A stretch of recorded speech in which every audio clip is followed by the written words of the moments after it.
This week on Act Out, facial recognition is here, but far from being like the slick Bond-style tech of tomorrow. It really can't seem to recognize faces very well, and it's in the hands of the untrained and apparently also senile. Next, cops and the most marginalized and oppressed in our society don't really have a lot in common, by definition, but they soon may if Congress has their way. And finally, CIA whistleblower John Kiriakou joins us to talk CIA, whistleblowing, deep state, and more. From tweets to marching in the streets, this is Act Out. Rockets! Blockade! Bulldozers swarm outside the checkpoint gate. An orange flash broke the hush and blew me into the street. I awoke next to the body of my baby. No! Welcome to Act Out. I'm Eleanor Goldfield, and this is your tipping point. Figured it was about time we acted outside, as it were. So about a week ago, a UK report came out showing that the largest police force in the country, the Metropolitan Police, has been trialing facial recognition software that's wrong 98% of the time. But wait, it gets better. There's no slated end date for the software trial and no legal framework around how it should be used. The Met claims that the software hasn't resulted in any false arrests and that images were deleted after 30 days in the system, so yeah, I guess everyone go home. There's nothing to see here, except of course there really is. Last September, during London's Notting Hill Carnival, the software produced 35 false matches and one wrongful arrest of somebody erroneously tagged as being wanted on a warrant for a rioting offense. The people who were stopped and asked for their IDs could have easily been arrested had they not had their IDs on them. And this is a big fucking deal when the software literally can't tell the difference between a young man or a young woman and a balding man. But Eleanor, who cares? That's the UK. We've got our own problems. Why do we give a shit whether their taxpayers spend almost $50 million so an anachronism can get married, or that the birthplace of George Orwell is now also the birthplace of his nightmares? Well, it's funny that you should ask that, because as it happens, when it comes to Big Brother's ideas, we really like sharing with our former colonial overlords. As Lisa Voss wrote in a report, the problems with American law enforcement's use of AFR, or automated facial recognition, are replicated across the pond. And what problems are those, you may ask? Well, as outlined in a 2016 report called Perpetual Lineup from the Georgetown Law Center on Privacy and Technology, no state has passed a law comprehensively regulating police face recognition. We are not aware of any agency that requires warrants for searches or limits them to serious crimes. So the third largest police force in the world, behind India and China, feeding the largest prison industrial complex in the world, gets to use Orwellian video tools with not only no oversight, but no auditing. Of course, because auditing would actually be some form of fucking oversight. And while this is a big issue all on its own, it's an even bigger issue when there's absolutely no assurance of accuracy. Indeed, accuracy tests are voluntary, and therefore obviously highly infrequent, if done at all. The report also found that there are only 8 instances in the entire country where police are specially trained to decide whether a photo is in fact a match. John the janitor is just as qualified to tell you who to arrest as the guy with access to a SWAT team and an NRAP. Oh, and also important to note, the system is racist. So, the system is racist, if you follow me. An FBI co-authored study suggests that face recognition may be less accurate on black people. Also, due to disproportionately high arrest rates, systems that rely on mugshot databases likely include a disproportionate number of African Americans. Despite these findings, there is no independent testing regime for racially biased error rates. In interviews, 2 major face recognition companies admitted that they did not run these tests internally either. The FBI's own fucking study shows the software doesn't work as well on black people. In fact, it showed that black women are the most frequently misidentified. So, going by the 2013 census, there are roughly 23.5 million black women in the States. This means that law enforcement are scrolling through a log of 11.75 million black women and essentially just picking someone. And where am I getting 11.75 from? Well, it's half of 23.5, and since the report showed that as of 2016, 1 in 2 American adults is in a law enforcement face recognition network, 11.75 million black women seems like, a fair estimation. And of course, that means that you, regardless of race or gender or criminal history, have a 50-50 chance of already being in a facial recognition system. In fact, during a 2017 House Oversight Committee hearing, it came to light that 80% of the people in the FBI's facial recognition database didn't even have an arrest record. 80%. In fact, only 8% of people in the database have a known criminal record at all. For the first time, law enforcement agencies have a database of law-abiding citizens to comb through as they play shitty memory with shady technology they're not quite sure how to use. Because law and order and stuff. Meanwhile, courts and legislation lag behind. Despite the House hearing, no regulation has been passed to deal with this gross privacy overstep. And courts haven't determined whether facial recognition constitutes a search, which would limit its use under the Fourth Amendment. So many departments just use it on the public indiscriminately. And while they take their sweet-ass time, there may soon be more Orwellian gadgets for our wannabe robo-cops to play with. Last month, Axon, the company behind wearable body cameras, held a meeting to discuss their new plans to add real-time face scanners to police body cameras. In other words, this new technology would allow cops to scan and recognize the faces of anyone they see while on patrol. Remember, there's a database with more than 117 million Americans to compare this to, so, oh shit, if you decide to get a haircut that kind of looks like that person who assaulted that other person, or took a piss in public, or what if you look a lot like your brother who's a criminal, or you also have a unibrow like that criminal, or you just happen to have aged into looking like that serial killer? When you combine the human errors of racism, authoritarianism, and bigotry with a technological free-for-all, the possibilities are endless. But Axon's founder and chief executive, Rick Smith, feels that human error is precisely why we should have this kind of technology. I don't think it's an optimal solution, the world we're in today, that catching dangerous people should just be left up to random chance or expecting police officers to remember who they're looking for. What? What in the blue fuck are you talking about? You can't expect cops to remember who they're looking for? Yes, I can. That's pretty much the only thing that I expect from them. I refuse to accept a country lorded over by militarized senile police with face scanners. That's a kind of dystopia that even Orwell didn't consider. And speaking of dystopia and the police state, last week the House passed H.R. 5698, the Protect and Serve Act, which makes it a crime to knowingly cause or attempt to cause serious bodily injury to a law enforcement officer. The crime is punishable by 10 years in prison.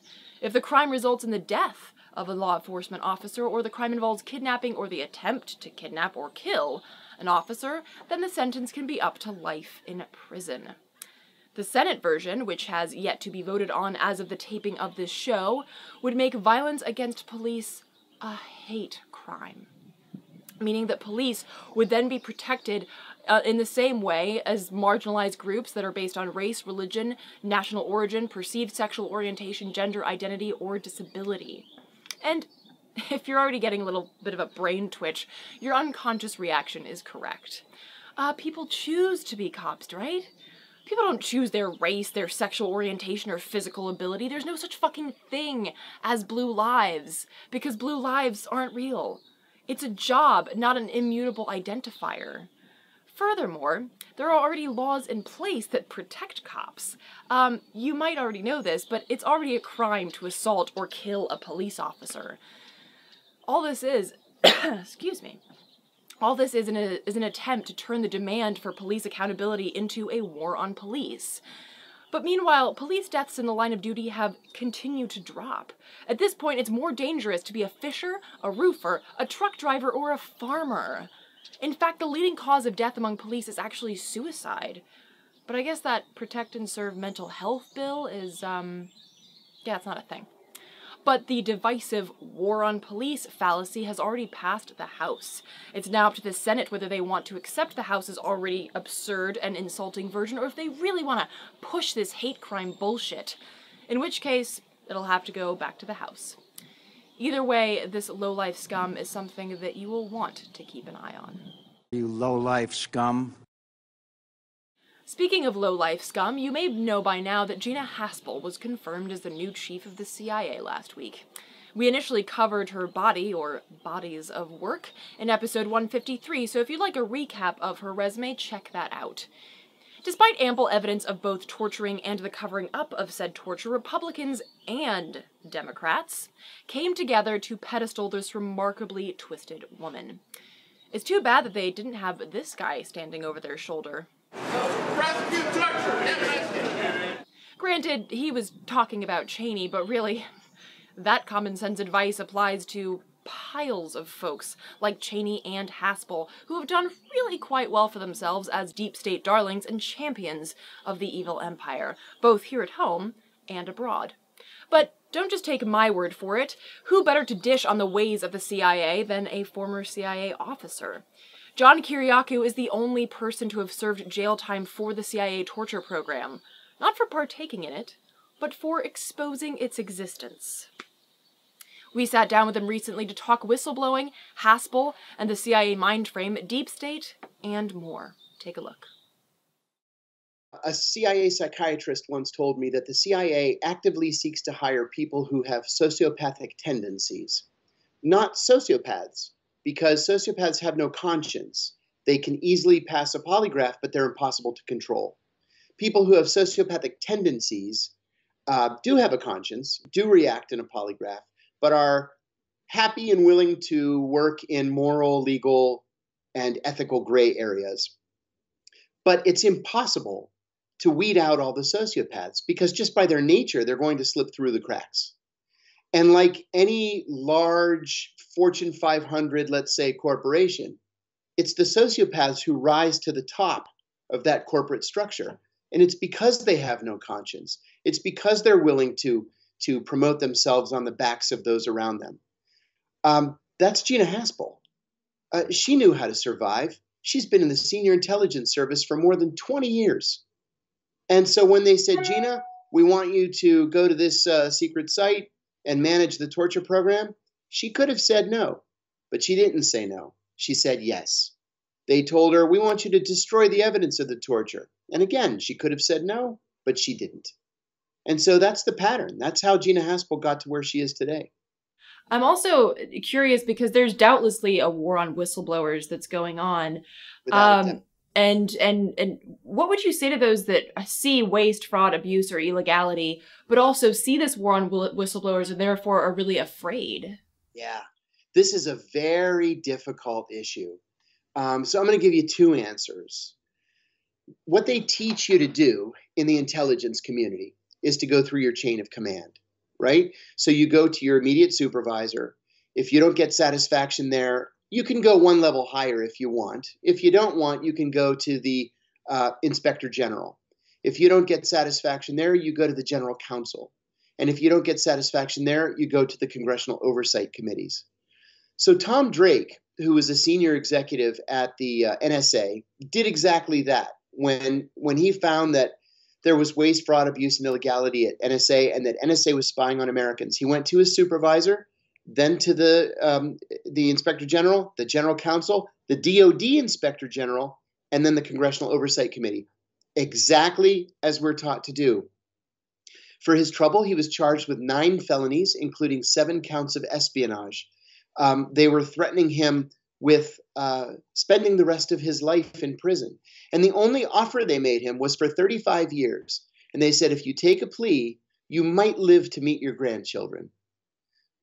He refused their offer, and the case fell apart because he hadn't committed espionage. But in the meantime, he lost his security clearance, he lost his job, he lost his pension, he lost his wife and his kids, he lost his house, and now he works in the Apple Store. This is one of the country's foremost thinkers on the issue of internet privacy, and he's working at the Apple Store. So that's what happens if you go through official channels. You can go to the press, which is what I did. I did not go through channels because my channels invented the torture program. Who am I going to go to? Gina Haspel? Or Jose Rodriguez? Or George Tenet? And the congressional oversight committees were implicated in the torture program. They can protest all they want, but they approved it.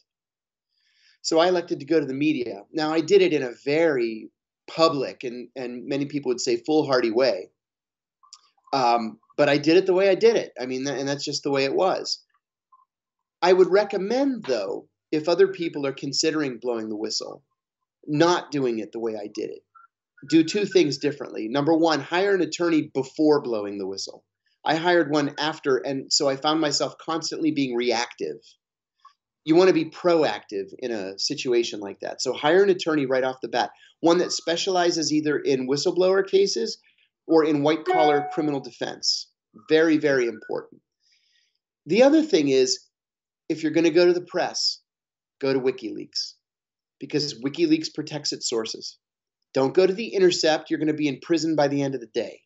And with regards to The Intercept, do you think that that's on purpose that they're giving away their sources, or is it some sort of like they're just careless?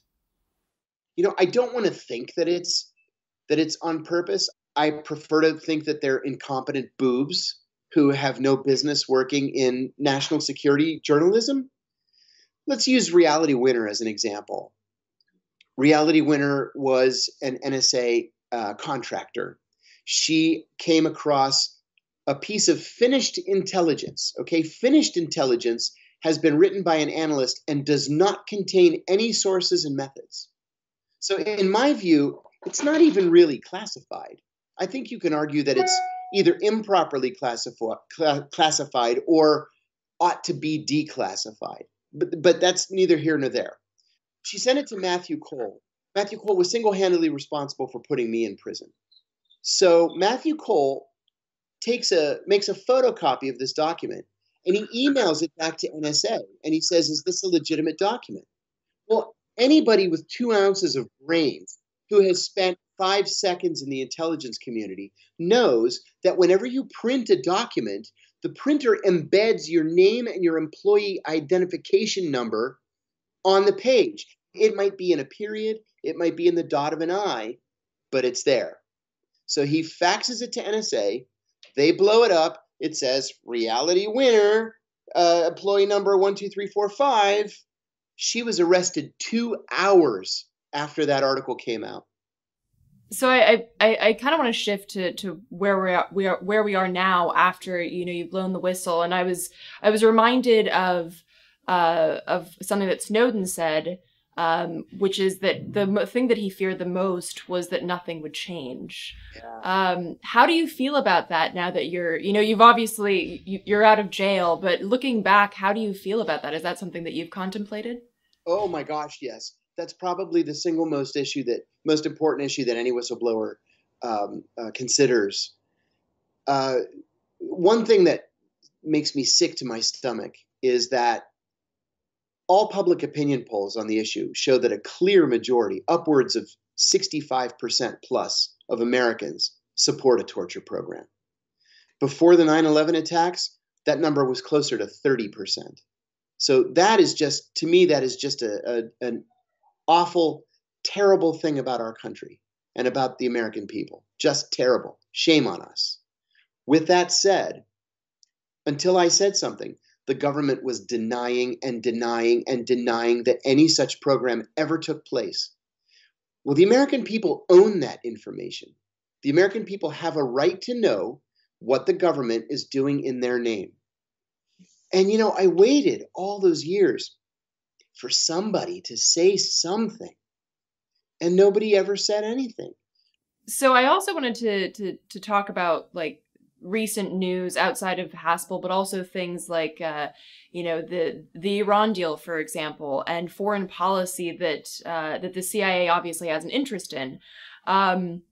Because regardless of what happens in the White House, there is this deep state, which there's probably a better term that doesn't carry so much of the conspiracy theorist ideas behind it. But this idea that there's the CIA, for example, is working continuously regardless of what's going on in the White House. What do you think that the CIA is doing after this Iran deal has now been killed? I don't have any inside information, but I can speculate. Yeah. First of all, let me address your point on the deep state. You're absolutely right. There is a deep state. We don't have to call it that. We can call it the federal bureaucracy. We can call it the Senior Intelligence Service, SIS, which is one of its names. But in effect, it's a deep state. It's a group of unelected, unaccountable policymakers who make the government run. They make our foreign policy and our defense policy run day to day. They're accountable to no one. They know that presidents come and go, and they can outweight them. That's one of the most important things. Now, on the Iran deal, I think this was a grave diplomatic error to pull out of this deal. Not because it was a good deal, it was a bad deal, it was the best deal we're going to get. I think that's irrelevant. What's more relevant is why in the world would any other country trust us to engage in diplomatic negotiations if we're just going to give them the middle finger a couple of years down the road? I mean, let's look at the Libya example. Okay, immediately post 9/11, the deputy director of the CIA made a trip to Libya in which he met with Muammar al-Gaddafi and convinced him to give up his weapons of mass destruction programs. Gaddafi wasn't stupid. He saw what happened to Saddam Hussein. He didn't want the same thing to happen to him. He turned over all of the weapons of mass destruction. They literally zeroed out their WMD programs, right? He did everything we asked him to do. Then just a few years later, we have a Secretary of State named Hillary Clinton who says, after Gaddafi was literally lynched in the streets, we came, we saw, he died. So why would any world leader trust the United States when we're just going to turn on them later? And what do you think? I mean, the CIA is well known for regime changes around the world. The FBI, for example, has spied, infiltrated, and corrupted movements from anti-war to Black Panthers to Black Lives Matter. Yeah. With regards to that deep state, like, is there a point in trying to keep them? Is there a point in trying to dismantle them? Like, is there a way to reform these sort of entities, or should we work to dismantle them? Well, John Kennedy said just weeks before his death that he wanted to break the CIA into 1 million pieces and scatter it to the winds. Of course, that never happened. And things got progressively worse until 1975. With the advent of the Church and Pike committees on Capitol Hill, there were real changes in the intelligence community. Those changes, however, were short-lived. And they were short-lived because of the weakness in congressional oversight. Most members of the congressional oversight committees, and I tell you this from firsthand experience, I was a senior staff member on the Senate Foreign Relations Committee. Most members are cheerleaders for the organizations that they're supposed to be overseeing and regulating. They're not overseeing and regulating. They're just clapping and increasing budgets and throwing softball questions in congressional hearings and just letting the CIA and other intelligence community members do whatever it is they want to do.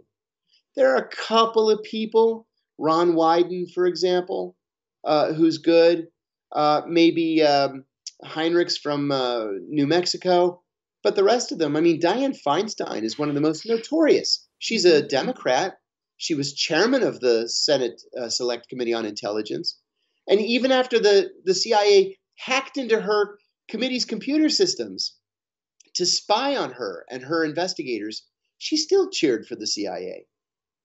So our problem really, I'm a realist. I know that the CIA is not going to go away.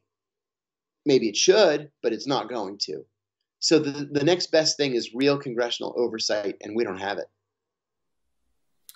So I do want to ask your opinion on sort of the an overarching issue before I get to the final question about prison reform, because I know that's something that you work on.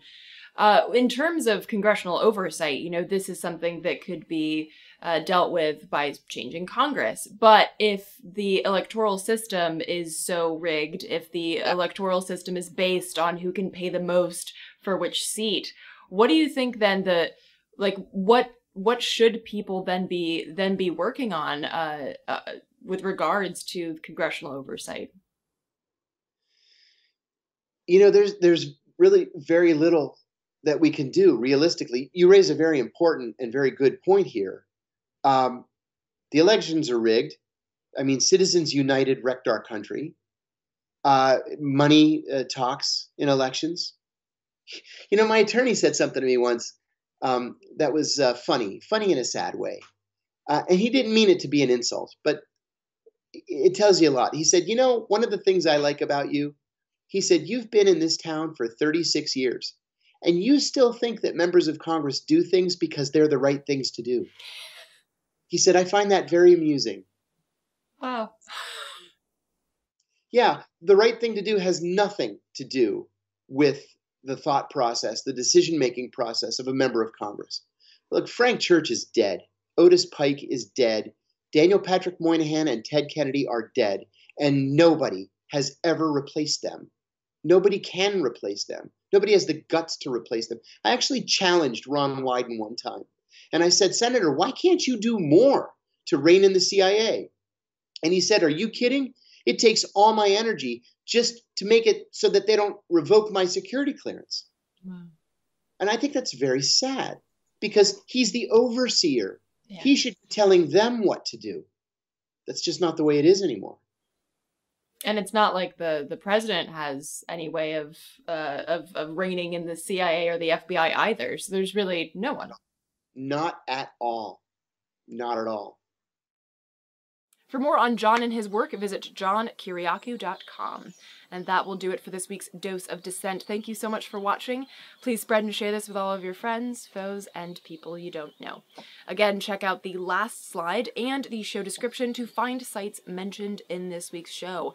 And for interim updates, as well as posted videos, images, and articles, visit us on social media, and do take note of our new social media tags. To those who have donated, thank you so much. Please keep spreading the word in order to ensure our ability to keep acting out. From the Devil's Den, good night and act out. And real quick, to keep independent, non-corporatized media like this show going, visit patreon.com/actout.